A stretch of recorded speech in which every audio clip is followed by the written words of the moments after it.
So I like to kick it off. This is the 11th episode. Today is August 11th, 2020, and this is the 11th episode. I can't believe I've already done 11 episodes. That's awesome. Of Brandon Robertson Soul Hour. And I am honored and excited to feature my special guest, this gentleman I can call a really, really good dear friend. He has changed a lot of part of my life for the better. He doesn't know that, but I'm telling him because when I met him, I didn't realize that an opportunity would arise that put me in a situation where I had been fighting to get into that space for years. And I just was so grateful that he trusted me with my playing. Everybody who's watching, I want to introduce you to Dr. Simon Rowe. He is the director of the Brubeck Jazz Summit. He's also a faculty member of the RJAM program, the Roots Jazz and American Music at the San Francisco Conservatory of Music. And I'm very honored and happy to have him on the show. Simon, thank you for being on the show, man. How are you? I'm great, Brandon. Thanks so much for having me. It's my pleasure to be here. Yeah, so why don't you introduce yourself to, I know I've kind of given you a slight introduction, but why don't you let the people know who you are, what instruments do you play, to give them a little brief background about yourself, and what's your occupation? Okay, all right. So, but I thought we only had an hour here. Yeah, no, I'm kidding. Well, we're going to condense this as much as we can. yeah, of course. No, I'll keep it short. So basically, I'm an artist, educator, a pianist. Now professionally, I've done many things over the course of my career, and been involved specifically in higher education for the last couple of decades, 20 years or so. Wow. But I also ran a record label back in the Midwest, Catalyst Productions, for 5 years before that. I spent, as I told you, 30 years of my professional playing career as a trumpet player, and then transitioned to piano. And now my latest passion is Hammond B3 organ. And I'm finding that to be a beautiful sort of coalescing of the percussion elements of piano and the horn elements of trumpet. So it's its own unique animal. And let's see, I had the good fortune, I've taught several different places. I taught in the Midwest, first at Eastern Illinois University from 2002 to 2004. Then I went up north to the upper Midwest to Minnesota State University in the Fargo-Moorhead region. I was there for 7 years and oversaw their music industry program and also and the jazz program, and created a sort of unique tri-college jazz combo program. Oh, wow. And then I went from there. I was invited to come and be the executive director of the Brubeck Institute, which was at the University of the Pacific in Stockton, just about 75 miles east of where I am now in San Francisco.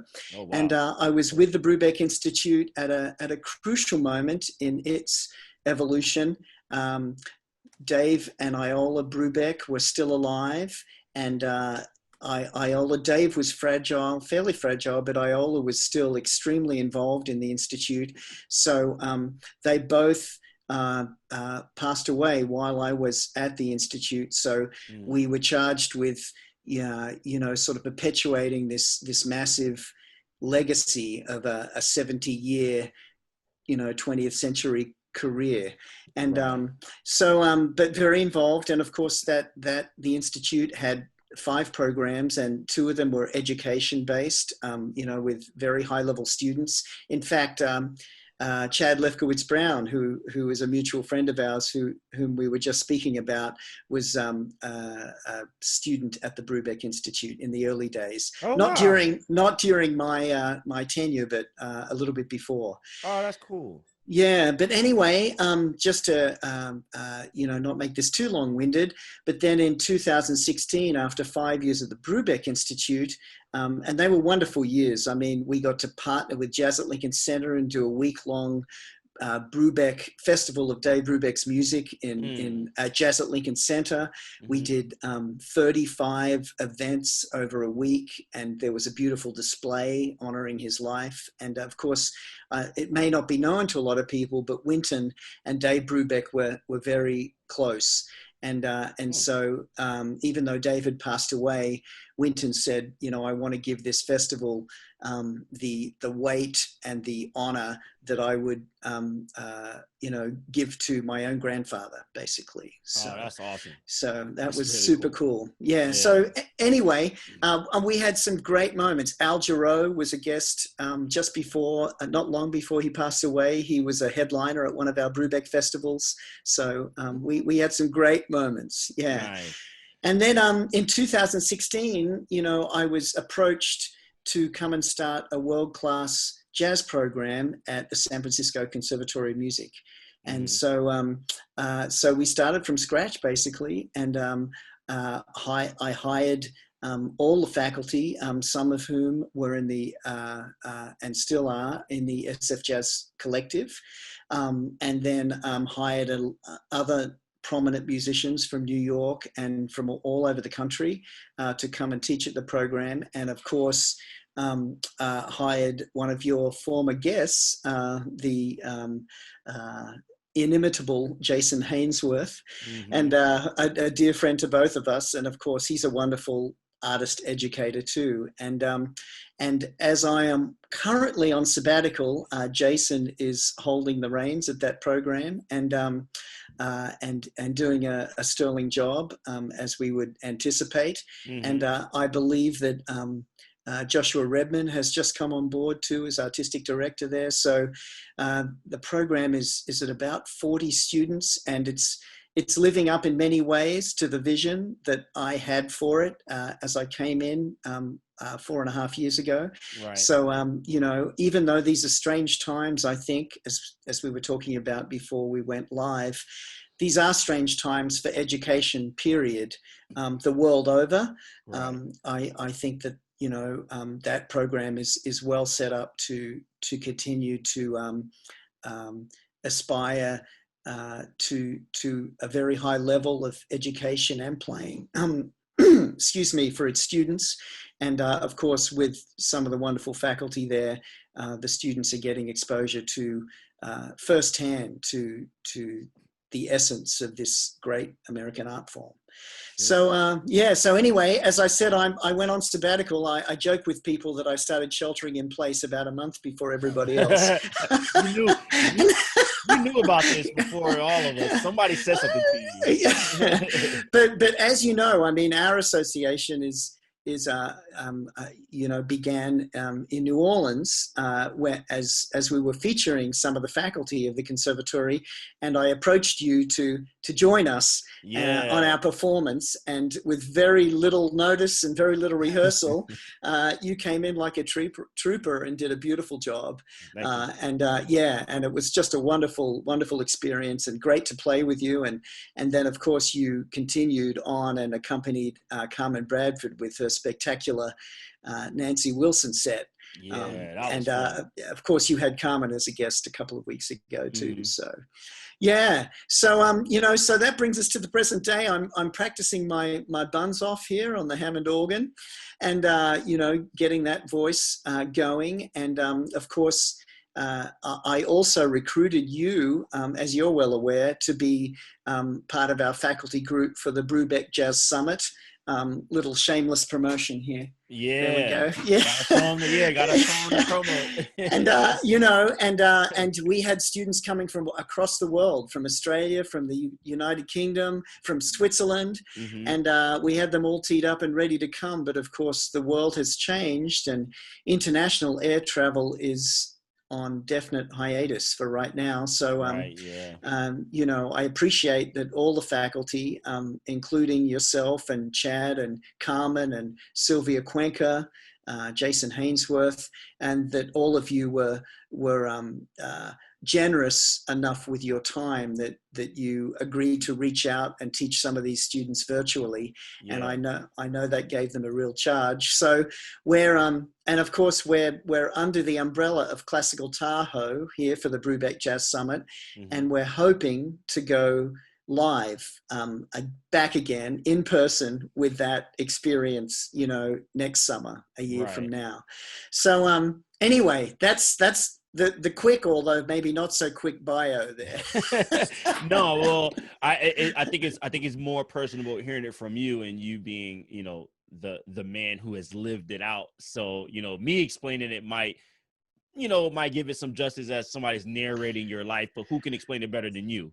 Well, I appreciate that. And as I say, I'm honored to be here with you, and especially, during these times, and I love the theme of your show, the fact that you challenge us to choose some tunes to contribute to your playlist, as it were, and that you want us to consider the themes. And I know we're going to get to that stuff in a moment, but I love that you're taking this to a higher level and giving our art form the regard that it deserves as a sort of central part of our great culture.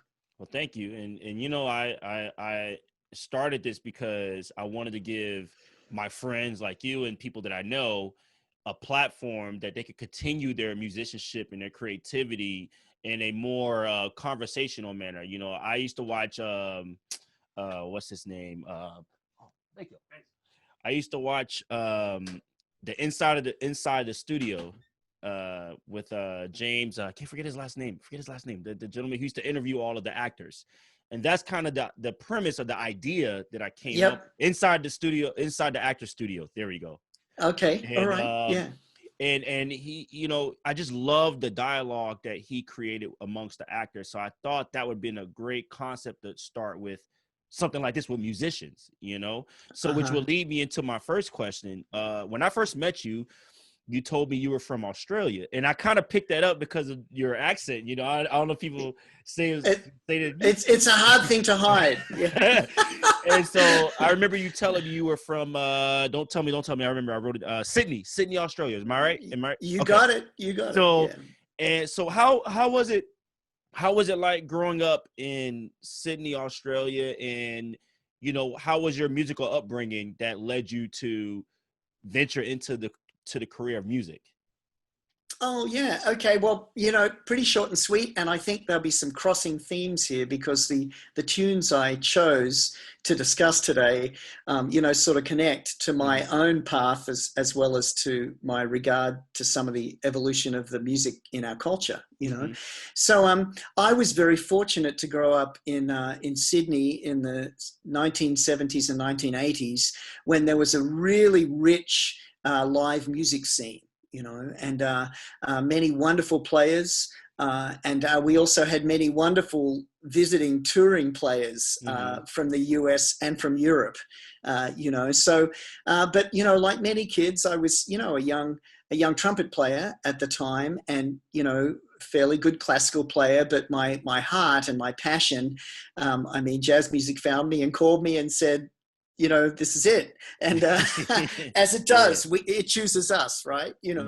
And one of the subjects of the tunes that I chose today, Louis Armstrong, was a huge early influence for me, even at age like 10 or 11, hearing some of his records, it's like a light went off, bing. I thought, oh, that's cool. I found what I want to do. It's just that simple. And then, of course, you continue with all the experiences that a young, grade school and junior high kid, you play in your community band and you form your own little groups and you do little gigs at the local shopping center and, but the pivotal moment for me came when I was about 16 and I just finished my sophomore year in Australia, and my father was a guest professor at Baylor in Houston. Oh. And so the whole family came over in the Christmas of 1978 or was it? Yeah, Christmas of 1978. And we were there while Dad did this residency as a guest professor. And just by happenstance, I stumbled upon the early years of the High School for the Performing and Visual Arts in Houston, Texas, and bumped into this. It was just this sort of ramshackle school in a rough part of Houston, but I walked in. This gal that lived in the neighborhood near the house we were renting said, "Come and check this out." So I went to her school and I saw the barbed wire fences and the portable classrooms, and I thought, this looks a little rough, you know. Right. But then I thought, oh wow, cool! I could hear it sounded like a bassy recording, you know. And so I followed my ears, you know, up the stairs, and it wasn't a recording. It was cats my age playing. And you know, I was 16 years old, and just like the Louis Armstrong moment, I thought to myself, wow, this is where I'm finishing high school, you know. And so I got the chance to leave home at 16 and go to the High School for the Performing and Visual Arts. You know, my parents were a little reluctant to let me go 12,000 miles away and finish high school, but they could see how much this was a passion for me. And of course, you know, you're well aware, I mean, Jason Hainsworth is a graduate of that school, and our association began because of, you know, us having the same sort of mentor, you know, and then people like Jason Moran and Robert Glasper and Chris Dave and Helen Sung and Chris Walker. And I mean, the list goes on and on and on. All these really heavy people that came out of that program, all because of really the mentorship of this wonderful artist educator, Dr. Robert Morgan, who incidentally, just a little acknowledgement, he's just been given the honorary educator of the year, or he's been elected or selected for the Educators Hall of Fame by Downbeat magazine, you know, just recently. So, yeah, but anyway, so that was the beginning of an American journey that started. And I knew that even though one could hear a lot of wonderful musicians from all around the world, and I'd grown up hearing a lot of great Australian jazz musicians, I knew just instinctively from the records I'd heard that the essence of this music, the reason that it is, and that its strength and its power comes from the culture and the life beneath it. And so I knew that if I really wanted to understand this art form and this music and be a part of it, that I would need to come to its place of origin, you know, and so I've spent now, you know, my wife and I look at each other. She's Australian as well, Kylie, and we've been here now for 34 years as a married couple. And of course, I was here back and forth as a young person before that. 16, so never look back. Never look back. Well, you know, and I still believe that today, that you know, unless you understand, you know, the reason and the sacrifice and the journey of the people who've sort of forged this music, you know, and created its essence from the beginning, you won't really taste it as truth, you know, and you know, and I mean, it's interesting because people say to me, you know, well, you know, you know, a lot of jazz musicians have been strong civil rights voices, you know, and I say, well, yeah, they have, you know, but then I say, let's take it a step further, because I mean, you know, there would be no great original musical art form in this country if it weren't for this music. And in a way, this music is the jewel that sort of, or, you know, talk about diamonds being forged in the heat and pressure of the elements. You know, if you think of this music and the culture around this music, you know, its beauty comes from that 400-year journey, you know. And I mean, you know, that was part of what I was so intent on creating in the curriculum at the conservatory when we called it Roots Jazz and American Music.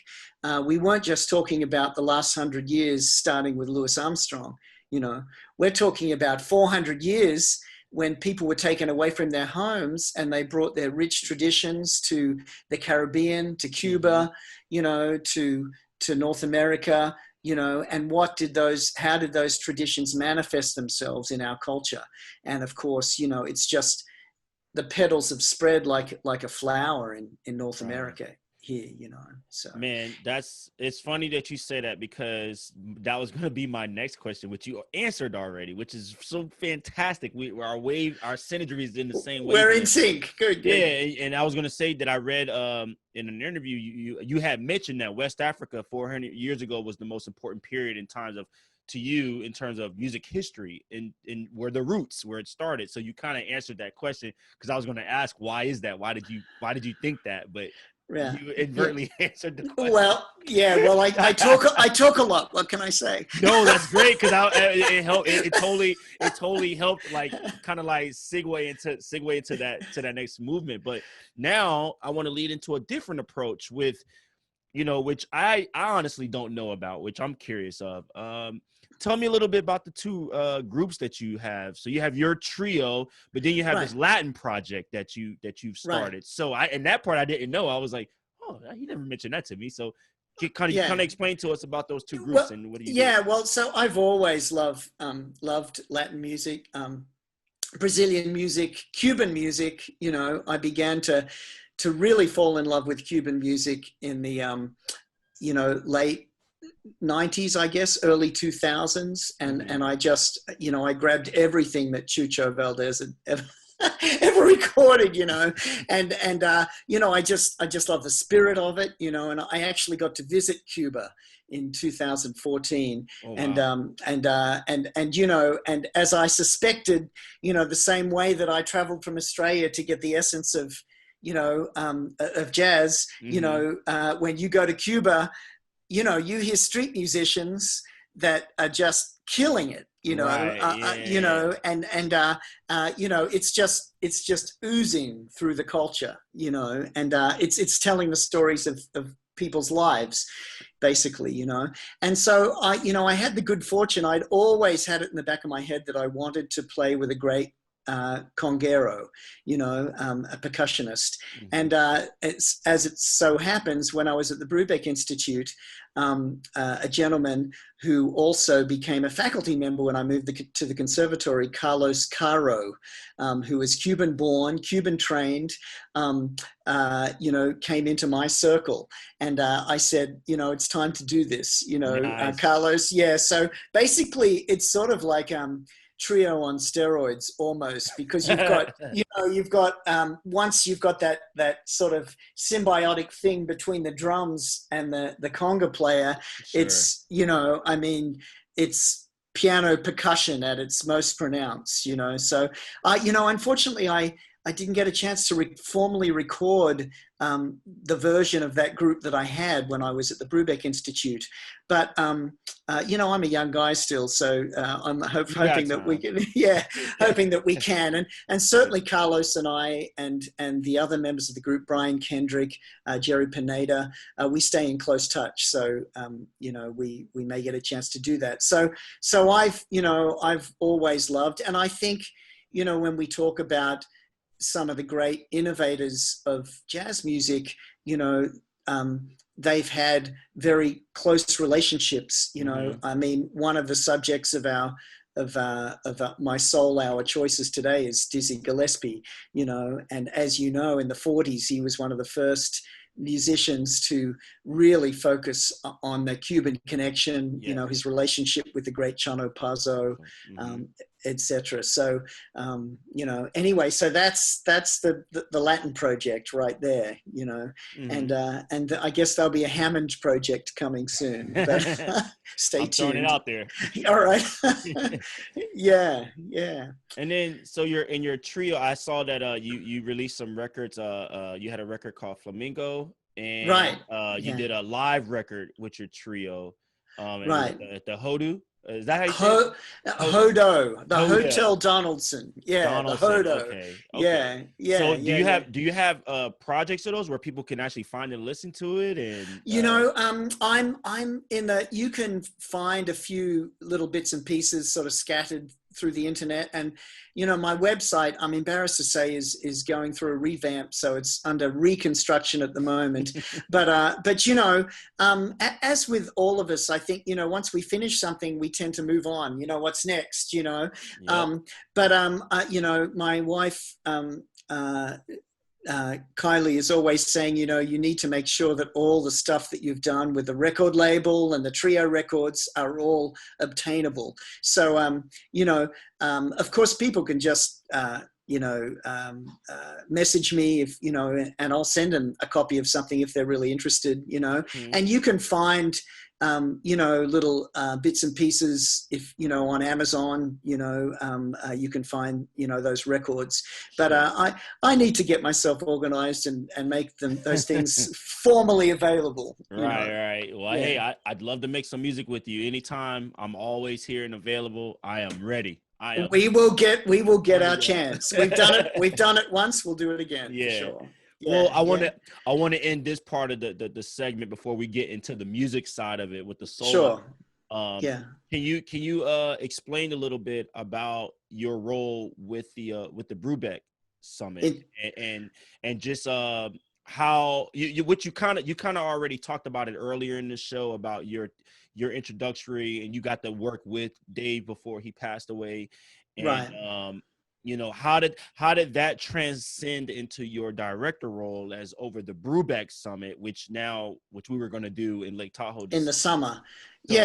So there's a fairly straight correlation there. So one of the programs that I oversaw while I was at the Brubeck Institute, and, you know, just to be clear, sadly, the Brubeck Institute is no more after 2 decades.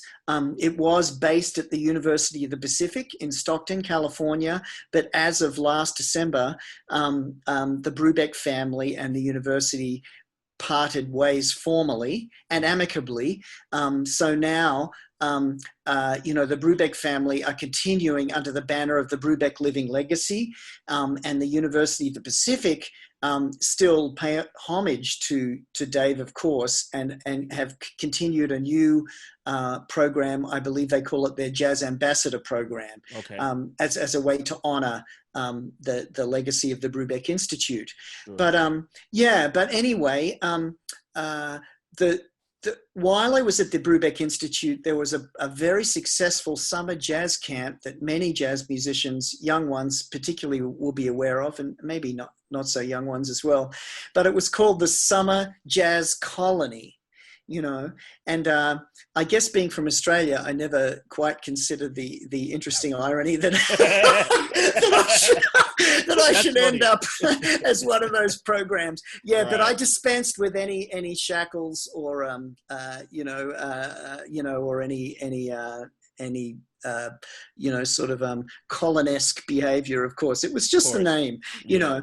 So what we did at the colony was we would have, I think it started off maybe with 15 and rose up to about 25 or 30 young, exceptional musicians from around the country and around the world. Sure. I actually grew it to an international program while I was in that role, you know, but it was just America-wide when I came there initially. And so these young students, I believe that when the program started, the Jazz Colony program started, it was all the students were scholarshiped. So if you won a place at the colony, then, you know, it was paid for, and you would come for a week with, you know, very high level musicians, artist educators, and you would spend that week with them and with their and with a group of peers. And of course, it was a very concentrated study week. And we were finding that a lot of these young colonists would become really tight and, you know, close friends, and they would go on, some of them, to, you know, go to college together and maybe form professional associations. And cool. You know, they became a very tight-knit group. In fact, when I did the Brubeck Festival at Jazz at Lincoln Center, I brought 22 former Brubeck students, some of whom had been colonists and some of whom had been in the collegiate Brubeck program, and I brought them together to perform at Dizzy's, and I think 22 of them came and and performed in different assemblages. Oh, So, man, that's yeah. So basically focusing on super talented young junior high through high school through maybe slightly post-college students coming together for a week of intensive playing and learning and hanging and then going back out into the world, you know. And so I took that colony idea and I was approached by Chris Brubeck, who said, well, what parts of the Institute do you think we can perpetuate that already have a strong imprint, you know? And I said, Chris, I said, let's create, we can't call it the Colony, let's call it the Brubeck Jazz Summit, you know? Right. And so away we went, and we have, you know, beautiful partners at Classical Tahoe who agreed to sort of be the administrative hub and also to host us. And we, as you know, we had an incredible faculty together, and we had students ready and raring to go before this virus got a hold of us. Yeah. So that's you know, it was really because of my role at the Brubeck Institute that the Brubeck family, whom I know and love dearly, you know, trusted me enough to basically create this new initiative out of the old, you know? Yeah, and it was, you know, it was so cool and it was so neat. You explained about your experience when you were in high school and when your father got the guest lecturer position to come to Houston, and you were exposed to a whole new element, and then you just so happened to have met somebody who said, "Hey, come check this out." That changed your life. Well, the moment I experienced that with you was when I met Chris and Dan when they were sound checking, and I just was sitting and I was just in there. I didn't even know who they were. I was just sitting in there. Me and Adam were sitting there. Klein, we were sitting there in the sound check, and Chris walks over to me. He's like, "You seem like you're enjoying yourself." I said, "I sure am." and and that's when he told me who he was, and I was like, "Oh, okay." And he just kind of explained it to me, and it wasn't until after we did our performance that I put two and two together, and I was like, "You guys know each other." Right. Right. So, Well, yeah. Well, I mean, that was one of the amazing things about being at the Brubeck Institute was how involved the whole family were in Dave's sort of magnanimous spirit, you know, and his outreach into the world. The whole family, you know, are a reflection of that spirit, you know, and they feel a real responsibility about perpetuating his legacy and his mark on the world, which is, it's a beautiful thing.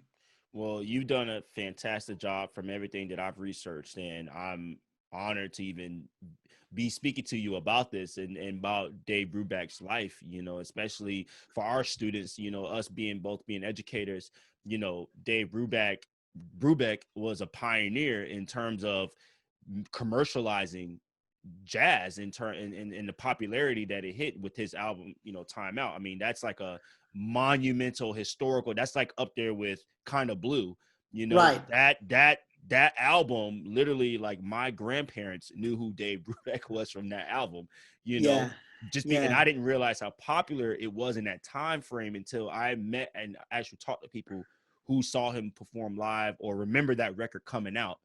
And so, you know, you continuing this legacy is a beautiful thing, man. That's great that you're doing this.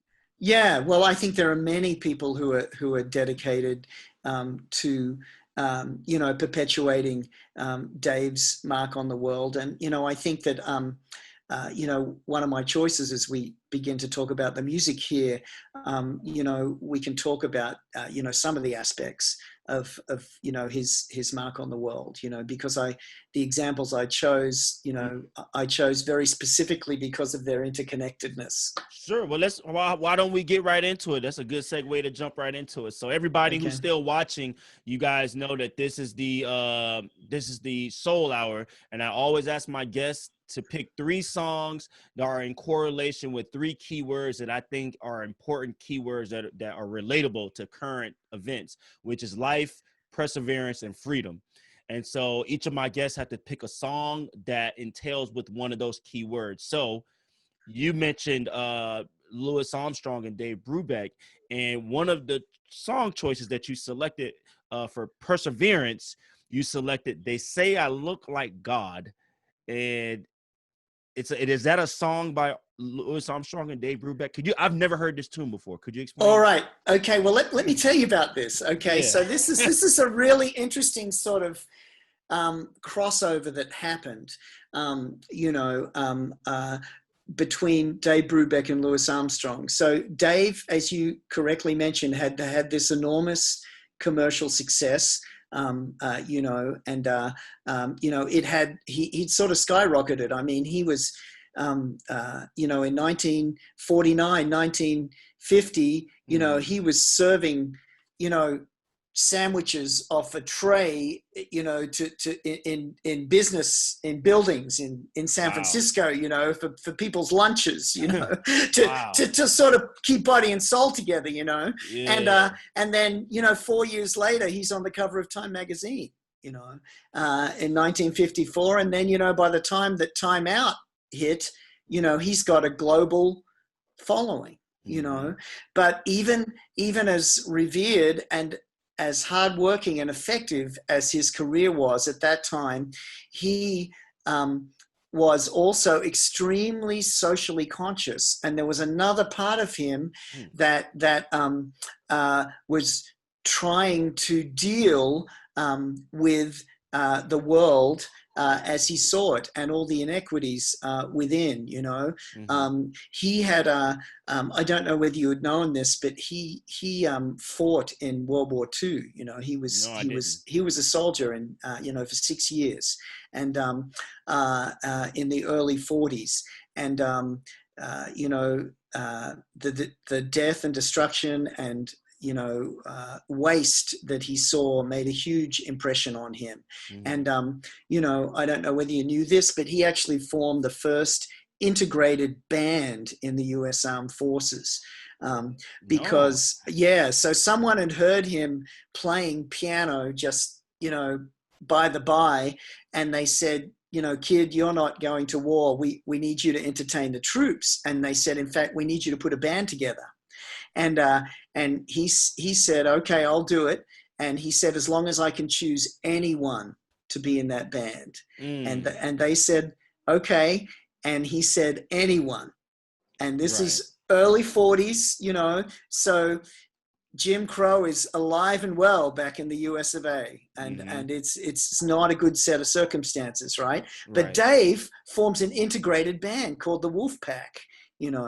And of course it's killing and great, So, but then, the war finishes, he gets on the plane and comes back to the US, and he's on the train and he comes back to the same old nonsense, that he left in terms of segregation, stupidity, the whole thing, So Dave's always got this sort of undercurrent of activism in his approach to things, and finally in the late 50s, early 60s, he and Iola are writing a musical about racism called The Real Ambassadors, and it sprung from the idea that they would, you probably hip to the State Department tours that happened in the 40s and 50s, So Duke Ellington went overseas to Europe, and Dizzy Gillespie went over, and Dave Brubeck went over,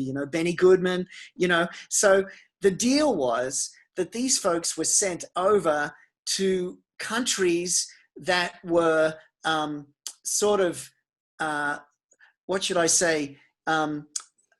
experiencing the full force of the Cold War between Russia and the US. So at the same time that Russia's touring the Bolshoi Ballet and saying, look at what communism produces, look at the great art that we've created, at the same time. So Eisenhower is, busting his chops to think, well, how can we counter that, because we're trying to sell democracy and our way of life, and to overshadow the Russians. So they come up with this idea to do State Department tours. So they send the best jazz musicians and exporting jazz as a product of American culture, which of course it was, you know, but, you know, the irony being that we hadn't fixed our own shop here and we're sending these people out as emissaries, you know, and of course, Louis Armstrong as well, you know, was probably the world's greatest ambassador in terms of exporting jazz to the world, because he was touring everywhere. He was a household name in Australia, England, Europe, everywhere, you know. So Brubeck thinks to himself, I need Louis Armstrong. I'm going to write a play. Iola and I are going to write a musical about racism. We're going to call it The Real Ambassadors and put a satirical spin on this whole diplomatic, you know, State Department tour thing, you know, and that's what they did. And it took a long time that they could even get, you know, Louis Armstrong to be available to do this, you know, and it only had one performance and one studio recording they did, you know, but they never got to bring it to Broadway because, well, there are a lot of reasons, but probably the main one was that it was, number one, too controversial. And, you know, and then number two, Joe Glasser, Louis Armstrong's manager, was making too much money having Louis doing one-nighters on the road. You know? So he didn't want to take him off that circuit, you know? So, but back to your question, they say I look like God, you know? So this is sort of a pivotal moment in the musical, The Real Ambassadors, and I would encourage everyone to check it out. I mean, it wasn't just Louis Armstrong, it was Lambert, Hendricks, and Ross. On this, Carmen McRae is in it, and a number of Louis Armstrong's band members too, you know. So it's a heavy record, you know. And you know, but anyway, there are several moments that were captured in the recording and the performance of this where, you know, Iola had written lyrics for this tune to be a little bit satirical and a little bit humorous, but Louis Armstrong took them so much to heart. You know, you know, there's one line, you know, he's talking about being black or being white, and he's saying, they say that God looks like me. Could God perchance a zebra be, you know? Yeah. So, and the gist of the lyrics of the song is, you know, if there was no difference, why didn't he just make one color? One color. Oh man, I got that when you said that. I was like, oh, that's deep. So anyway, you know, and Louis Armstrong, you know, had tears in his eyes when he was seeing that. And here's a man who, you know, he was criticized during his life, you know, for being a bit of an Uncle Tom and for playing the showbiz role and for not standing up in a sort of aggressive, you know, civil rights way. But man, he, you know, the way that he conducted himself and, you know, and the love with which he conducted his life. And when it got hot in the kitchen, he would speak up. I mean, you know, when that silly business, tragic business happened in Arkansas with the shutouts and the, you know, in the late 50s with the governor of Arkansas. Yeah, that's right. And Louis Armstrong, he basically, you know, called him out, you know, in a big way. And it was controversial. It was really controversial. So he would speak out when he'd had enough, but he did so much in his role through the course of his life for uplifting the beauty of the culture and the music and his spirit of inclusivity, I guess, you know? So that was the connection between, you know, and the story has it that you know, Louis didn't actually get to read the script and agree to do it until Dave Brubeck sort of camped out one night outside his hotel room, you know. And this was when Brubeck was already, you know, a big name, you know, but he just camped outside, you know, Satchmo's, you know, hotel room and waited until the door opened for breakfast to come in. And then he sort of took his moment, you know, and did his spiel, you know, and of course, then it all came together. There was only one performance, and it was at the Monterey Jazz Festival in 1962. And it wasn't recorded or videoed, you know, and I think Dave regretted that he couldn't find, you know, $750, which is what it was. That was a lot of money in 1962. Yeah, that's a lot of money. But apparently Dizzy and a number of other musicians heard it for the first time, and they were just blown away. Wow. Yeah, That's wow, man. That's so cool. That's such a unique, because I never knew the two of them ever worked together. When you mentioned that song, I was like, I've never heard this song before. Yeah, yeah. Well, it's so pertinent to the times we live in, and I mean, as I said at the beginning of our conversation, jazz isn't just reflective of our, struggle for equality. Jazz is the essence and the beauty of it, and the expression of it. So I think, we can see so many examples of it. And of course, I just chose a few when you asked me to choose 3 tunes, and I think, while we're on Louis Armstrong, I may as well just quickly visit What a Wonderful World, Which is life. Yeah. The key word that you chose for that one. Yeah. So life. Yeah. And what were your thoughts on that? And first of all, before I chime in, on What a Wonderful World. Yeah. Every time I've heard this song, well, the first time I've ever heard this song was Ella singing this, with Louis Armstrong, with Ella and Louis, and I personally, when I hear this song, I think of hope, I think of prosperity, I think of just being in it. When I think of him, I'm thinking about how Louis would sing this during the Jim Crow era, and like, what would it be a wonderful world where I didn't have to face this every day, or I could just get up and just be Louis or Satchel, right. Pops, I could just be who I'm supposed to be, who God made me to be, Right. And that's what I think about when I hear certain jazz musicians play this song, or at least any jazz musician. I always think about that. I think about the prudence of like, what would it have been like had I not had to face the oppression or the scrutiny that I'm facing now. Right. Right. So that's kind of what my take from it. No, that's beautiful. That's beautiful. And of course, that's interesting because, the guys, the gentleman that wrote the tune, and excuse me now because I'm blanking in the middle of our chat here, but it was written with Louis Armstrong in mind. And of course, it was recorded and released in 1967. And just take a moment to think what was going on in 1967 in this country, right? We're in the middle of we're in the middle of Vietnam, and then we're also in the middle of the civil rights movement. So there's like exactly crazy.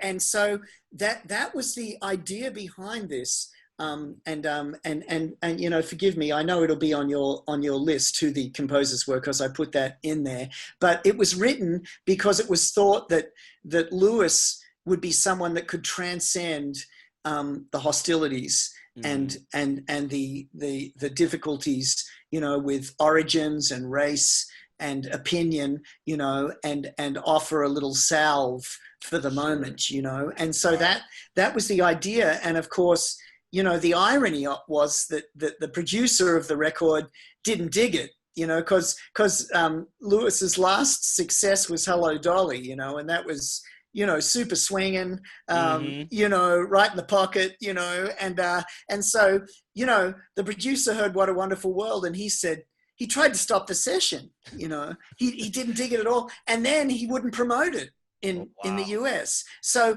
it went to number 1 on the UK charts in 1967. Wow. Yeah. And then it had numerous resurgences, but the most obvious one was when Good Morning Vietnam was released in 1988. And again, that was revisiting that era, but maybe reintroducing the tune. I think it went to number 1 in, of all places, Australia. when Good Morning Vietnam came out, because it was sort of used as a theme in that movie. But I just thought, wow, man, what a pertinent message for us all, right now. And it is a wonderful world. And people say to me, "You're Australian. Why don't you just fly the coop?" and go. They say to me, they've only got a few cases in Australia. They've got the COVID thing under control, and I say to everyone who says that to me, I say, you know what, when I saw what it took to become an American citizen, because I'm a dual citizen, and Kylie and I became dual citizens in 2010. Okay, so just about a decade ago, and we drove through a blizzard to the ceremony. It was in North Dakota, of all places, because we were living in Fargo, North Dakota at the time. Right. Yeah. So we drove through a blizzard to the ceremony, and we were humbled by the fact that of the 30 people who were getting their citizenship that day, we were 2 of 3 Caucasian people, and everyone else were people of color that had lost family members, that had walked hundreds of miles. They'd come from Africa. They'd come from oppressed regimes, from, countries all over the world for this prize of American citizenship. And they'd struggled all their way to it, And so I looked at Kylie and I thought, well, man, we're coming from one first world country, that's fairly privileged, and it's a little bubble of success. And, although, Australia has its difficulties and challenges too, dealing with its, Aboriginal people and there are a lot of reparations in order to make that right, if they can ever make it right, in terms of displacing those people, so there's discrimination, everywhere. Anywhere that anyone can find anything different about anybody, there's discrimination. Right. But that journey to become an American citizen, I say to people, you know what?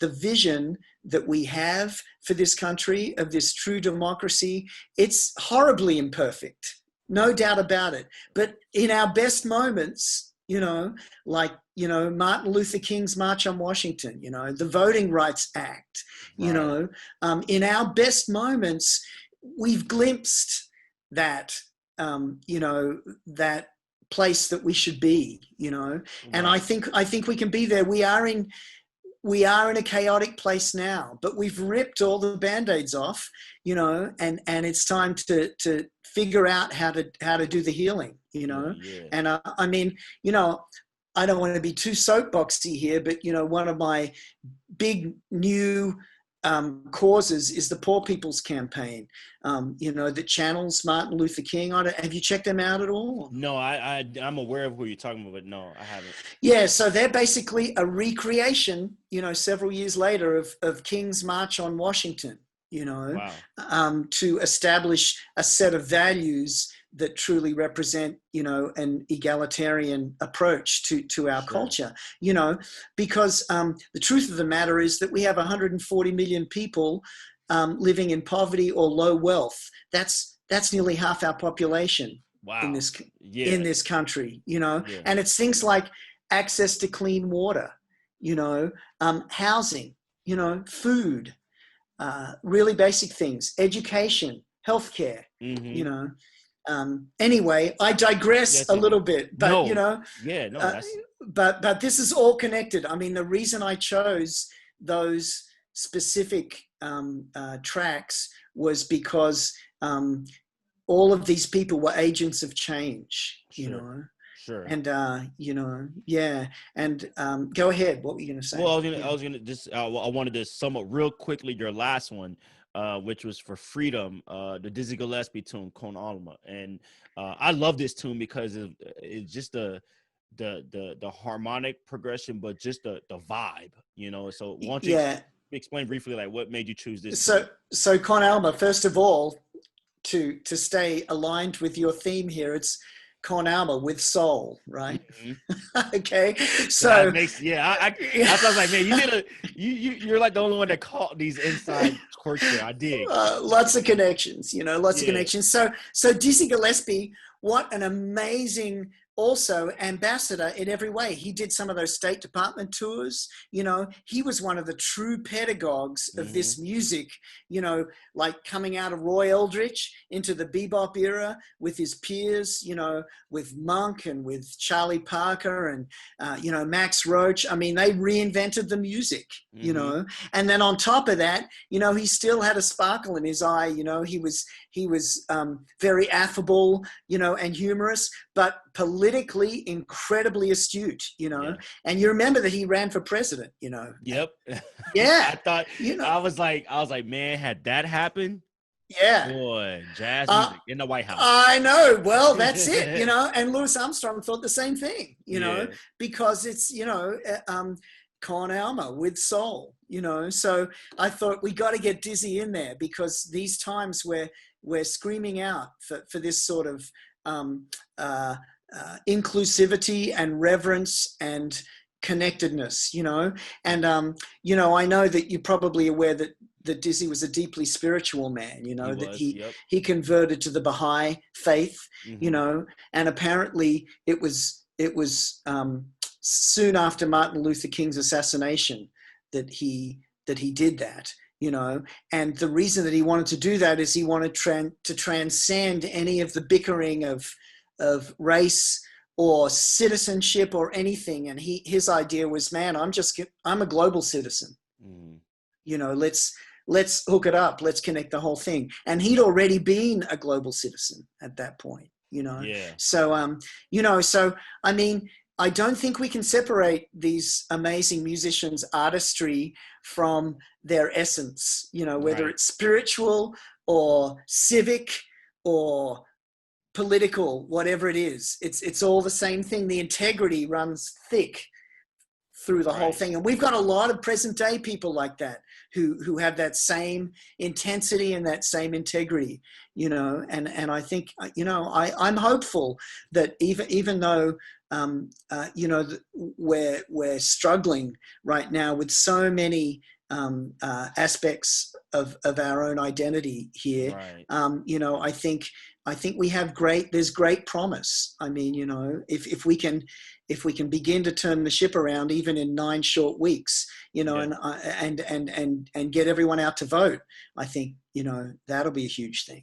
Yes, and that's very important, and stressing the matters of voting, not only for the sanity of our country, but also because these are challenging times that I feel that everybody needs to be taken seriously and really observe what's going on. You know, even our livelihood as musicians. I mean, the arts itself has done a complete 180. You know, and we're all trying to figure it out. So you're right. You know, that's very important. I'm glad you said that. Yeah, no, we have to. And think, you know, when you hesitate to vote, if you make the choice, you know, or say, well, I don't know if it's going to make a difference. Think of those people who lost family members and walked hundreds of miles to become citizens of this country. Do you think that they pass up their opportunity to vote? Not on your life. Nah. And nor do I, you know. You know, I consider that a treasure worth exercising and fighting for. For sure. Know? For sure. Yeah. And congrats on that too, because there's so many people in this country that are still on the waiting list. They, you know, they have to take the citizens exam. They have to go through all these different channels. It ain't easy. It's not. It ain't easy. No. I've seen questions from that exam, and I'm just kind of like, yo, I didn't even have to answer these when I took them. Like, yeah, they make you work hard. They need you to know. They need you to know your history, and it's a good thing. Yeah, you know. Go ahead. Go ahead. No, finish. No, I was just going to say it's an incredible history, you know, and the mark of struggle and individualism and freedom is woven in there, you know, so powerfully. Well, Simon, I want to end you on this note, man. I want to leave you the floor with the last minute. Any final thoughts? Anything that you want to promote, put out there? Any projects or things coming up? Anything? The floor is yours. I want the people to know where they can find you. Please plug in the school, the group, everything. Go. Oh, all right, all right, all right. Well, we've covered a lot of ground, Brandon, Yeah, and I just like to say that um, even though we're speaking here as musicians and artists and aspiring to be worthy of this great culture of jazz music and that associated genres that make up that art form, that because of the risks we've taken to do this. I think we need to exercise our integrity sure. and our energy and our gifts, in a wider forum. We as you're doing here. You're creating a space to talk, a space to share, a space to think. And as I think as creative artists, we have a lot to give and a lot to say, Hmm. and I think it's important that we stand up and do what we can, to change the world that's needs some healing right now. Sure, sure. Well, thank you for that, and that's very true. Yeah, And I appreciate you taking the time out of your early afternoon because you're or early evening. It's like pitch yeah. black where I'm at right now. We still got to swim at China Beach here yet if we get Yeah, out quick. man. I want to next time I come to Cali and I come out there, you got to take me there, and I'm gonna just say, you know what, Simon, I'm just gonna do the plunge of death. You just got to be brave, and like I said, once you numb up a little bit, it's all good. It's all good. Well, Simon, thank you so much, man. This has been this has been a great show, man. I really enjoyed myself this evening speaking with you. I've learned a lot of great things about you that I didn't know. I learned things about the history of some of these jazz musicians that I didn't know. And so Uh-huh, I'm pretty sure uh-huh. our audience was intrigued by this as well. A few of your colleagues had stopped through, Carmen Bradford and Amelie. She stopped through. Who else? I saw Warren Wolf. I saw he popped up. Yeah, man, Great. you had quite a few people who came chimed in and supported. So thank you so much. And Oh man, well, you and thank you for Kylie, having me, and yeah, yeah, I yeah. hope you Well, guys stay safe and and you and your family too. Stay safe, and even though the world's weird, it's going to get better. You know. yes. And real quickly before you leave, I want you to plug in one more time about the summit. So people, because I do have parents who are watching this and that Oh have yeah. kids So who are in high school. So please plug that in. so just here we go. Brubeck Jazz Summit. If you Yeah. have a young, talented high school student that is looking for a really specific deep dive into the history of this culture, and this music, and the opportunity to study with some great faculty, then look it up. Brubeck Jazz Summit. I believe we'll probably be opening up applications within the next month, and we're looking for 30 of the most talented and ambitious young jazz musicians that we can find to join us a year from now, God willing. God willing. Well, thank you, Simon. Thank you for that, man. And everybody else who's watching this, you guys, please stay safe. Thank y'all for tuning in this evening for another great episode of Brandon Robertson Soul Hour. Next week, I'll be joined by one of my closest friends, Adrian Crutchfield, who was one of the last saxophonists to play with Prince, and he was part of Prince's horn section for the last 5 years of his life before he had passed. Wow. He's also toured with Lionel Richie, Bette Midler, CeeLo Green, and he was my roommate in college. So I figured I'd get him on the show and just we can reminisce and just kind of talk about the touring life, because that's one aspect of the show that I haven't covered yet. Is, well, people have heard from established musicians such as yourself who have created these prominent platforms. But then there's the other side of it. There's the musicians who live the road life, who Uh-huh. that's a whole nother thing, Sure, sure, So, sure, sure. so Adrian's going to cover that, all of that stuff. So please tune in next week for the 12th episode of Brandon Robertson Soul Hour. You guys have a wonderful evening. Stay safe, stay healthy, wear your mask. I have a whole bunch of masks right here, so I'm prepared. I am all the way prepared. Trust me. I got the hand sanitizer. I am ready. Trust me, we are all good over here. Okay, so everybody stay safe. And Simon, take care. Much love to you and your family. And we'll be talking soon, my friend. Beautiful, Brandon. Take care. Bye. Okay, man. Take care. Bye.